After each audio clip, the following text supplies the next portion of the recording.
And just as I promised, we've defeated the Biden inflation nightmare and achieved explosive new economic growth.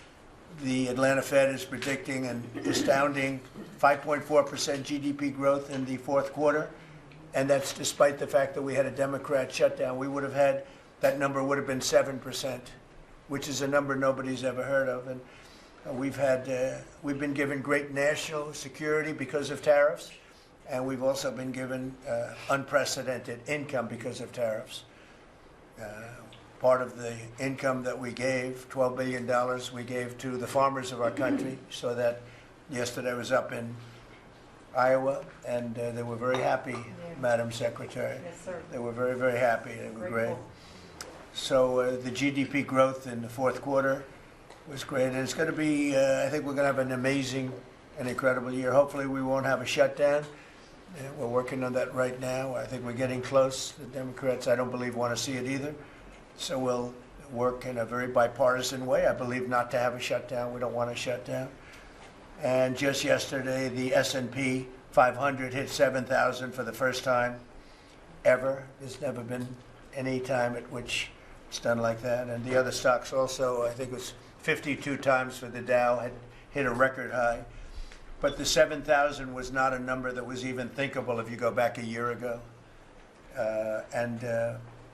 So S&P hit 7,000 for the first time ever. The stock market has set, it's actually 53 all-time record highs since the election, adding $9 trillion in value to savings, retirement accounts, and 401ks. And I mean, everybody benefits, but we have record stock markets. Companies have never done well. And most importantly, if you think about it, after 4 years in which Biden got much less than $1 trillion of investment into our country, actually it was taken over 11 months, even though we're 12 months. In 11 months, we've taken in more than $18 trillion. So they did less than $1 trillion, Scott, in a period of 4 years, and we've done $18 trillion in less than 1 year. So there's never been anything like that. No other country has done those numbers, by the way, in history. 10 years ago, one country did $3 trillion. No other. We did $18 trillion. Is being invested now. Thousands of businesses, plants, equipment all over the country are being built right now.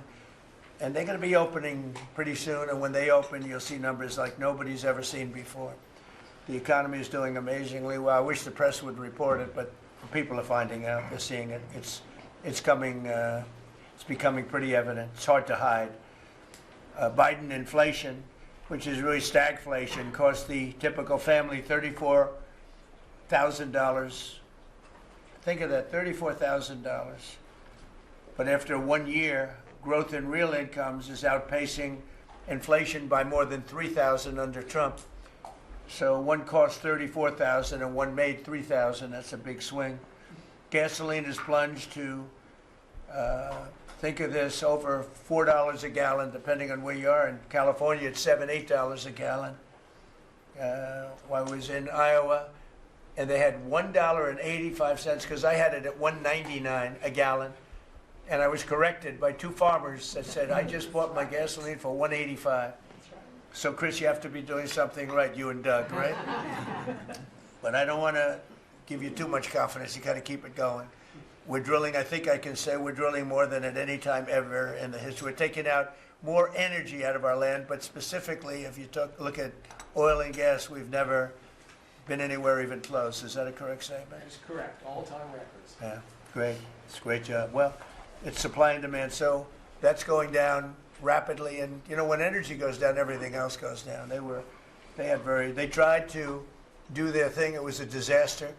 Then they ran back very late to the Trump policy, but they didn't do the Trump policy. They cut leases. They did everything that they could do, but they lost it, and they were very high. And we're now less than $2 in many areas, $2.30 a gallon average. Grocery prices, airfares, hotels, car payments, and rent prices are coming down very fast. And you don't hear the word affordability issued by the Democrats anymore. Now they're going into other things because they're getting beaten badly on affordability. Remember that when I was elected, I came into office, I inherited a total mess, starting with eggs, which were 4 times higher than they were just a year before. And Brooke got them down very quickly before Easter. They said they wanted me to buy plastic eggs for the egg hunt, at the very famous egg hunt at the White House. Sir, would you buy plastic eggs? I would buy a lot of, like 100,000 eggs. I said, we're not going to buy plastic eggs. And by the time we had the egg hunt, a few months later, we had the prices down pretty good. And now they're really low. Now they're at a very low level.